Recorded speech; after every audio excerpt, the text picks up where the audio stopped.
Okay friends, here I have this piece of paper and it is divided into 6 sections with folds. If that's confusing to me, I can take a pencil and on each fold I can make a line. But if the folds are enough to help me see how my paper should be divided, that's fine. I can just leave it just the folds.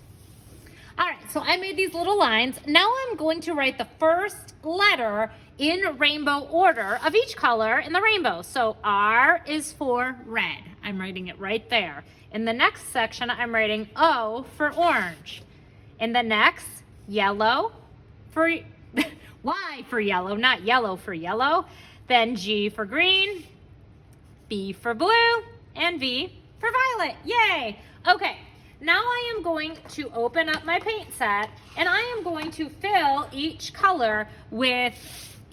section with the matching color. So for example, in that red section, I'm taking the red paint and I'm painting everything above that fold line with the color red. Moving my paintbrush back and forth. Now, when you are in art class and you are painting, it is important to remember that your paintbrush is like a ballerina. Ballerinas always dance on their tiptoes.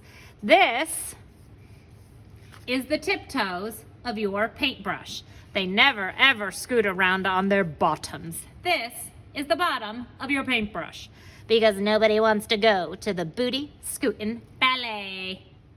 All right, and while that color's still wet, I am going to mix a shade and a tint. So I'm rinsing my paintbrush because I'm going to get a new color and I'm making X's onto the sponge. Then I'm gonna dip my paintbrush into the white.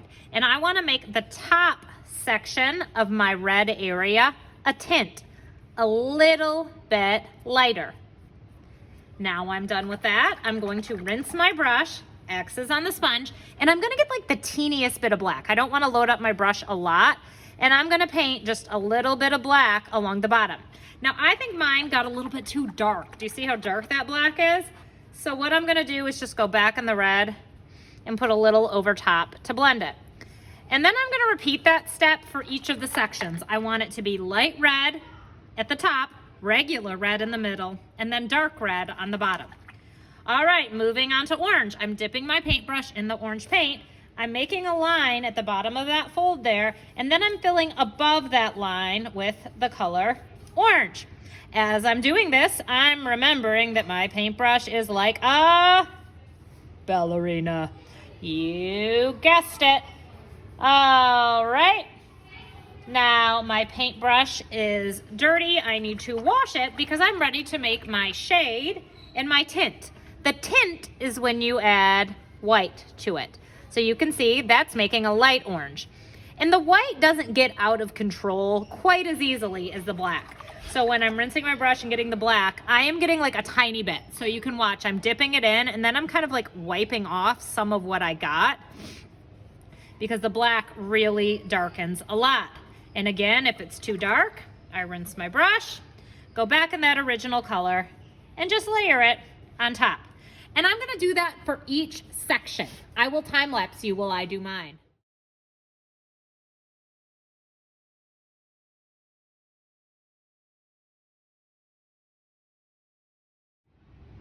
All right, now my painting is ready to dry. You can see I've done every color in the rainbow and I've created a tint, white plus that color, and a shade, black plus that color, for each different area. All right, your paintings will be totally dry. Mine is dry-ish. Now I'm going to go into each color section and I'm gonna trace around this crayon stencil. It should fit pretty well in each area. You can see mine's a little bit wet. Yours will be totally dry. Feel free to switch directions. Maybe some crayons aim this way, some crayons aim the other way, whatever you think. But your goal is to have one crayon in each section. I'll time lapse you while I do mine. All right, now I'm going to pick a color to paint all around my crayons. I want to pick a color that gets pretty good coverage. Yellow is not a great choice for this. I have found that colors like dark blue tend to cover all of the other colors pretty well. So if you're not sure, go ahead and settle on a dark blue. And I'm just painting all around. So I'm tracing in between my crayon areas. And if you start with a color and you find that it doesn't work to cover the space around your crayons, don't stress out too much. You can always go back over and paint with another color once it's dry.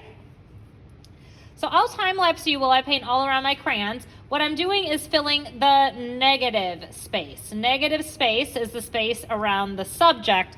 The subject of this art is my crayons.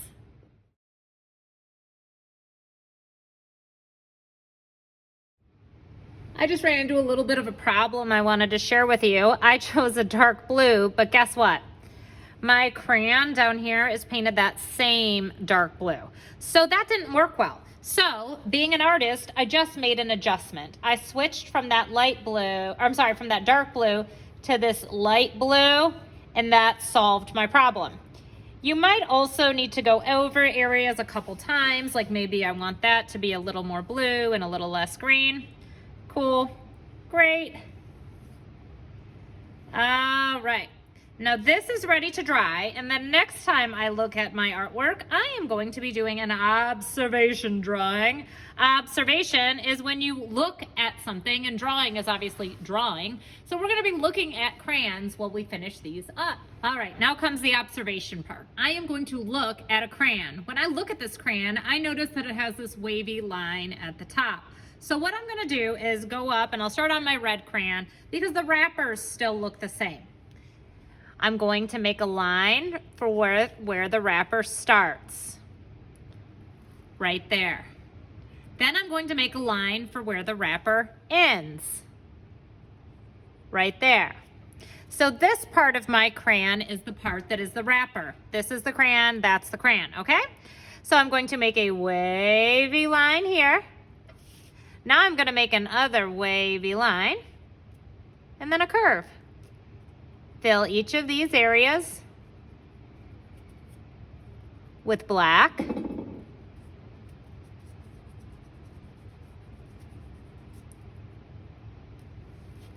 All right, I did that part. Now I'm gonna go to this side, and it's the same type of line. So I'm going to make a wavy line, another wavy line, and then a curved line. Now I'm gonna fill that space right there and fill here. All right, that is this part of the crayon. Now crayons also have this oval in the middle, and the oval can be right in the center. I'll make this one right in the center so you can see. And then the next one we'll do a little bit different, like it's off to the side a little bit, like maybe the crayon rolled around on the table. All right, so that one is all done. I'm gonna move to orange crayon, and I'm gonna repeat same step. So I'll do it a couple times so you can get the hang of it. I'm making a curved line for where the wrapper begins and a curved line for where the wrapper ends. Wavy line,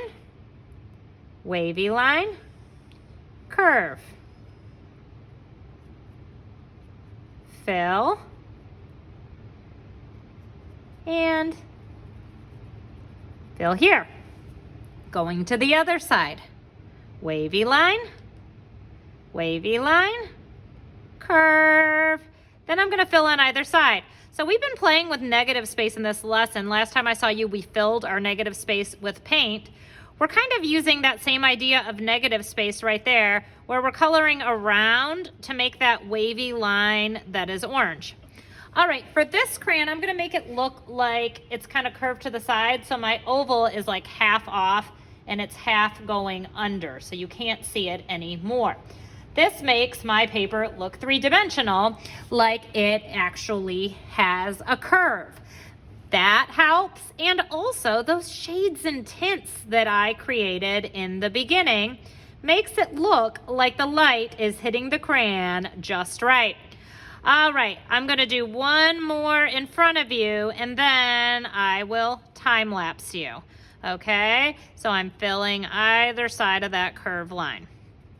Now I'm going to the other side. I'm making the curved side for where my wrapper starts wavy line, curve. Fill between the wavy and the curve. Leave that blank. Fill between the wavy and the curve. And then make my oval. Maybe this one's gonna be like that, like it's kind of going off the top a little bit. And I'm gonna work like that until each of my crayons has details. I'll time lapse you.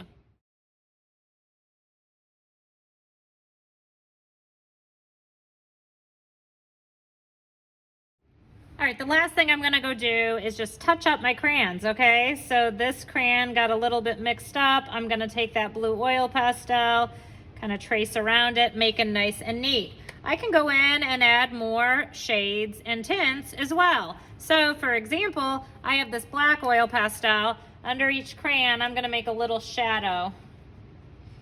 So that's a fun way to add details, a little shadow under each crayon so it looks like it's kind of really sitting on that piece of paper. I could grab a white oil pastel and add a tint along the side of each crayon. Here's a white one. Maybe I'll kind of accent that white I had before.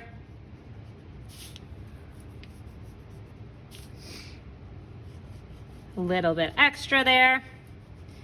And when I'm done with that, I should have a really cool project that shows that I know a lot about color. I can mix shades and tints in colors, and then I can use my knowledge of shade and tint to make form, make things look like they're actually kind of 3D. So great job, guys.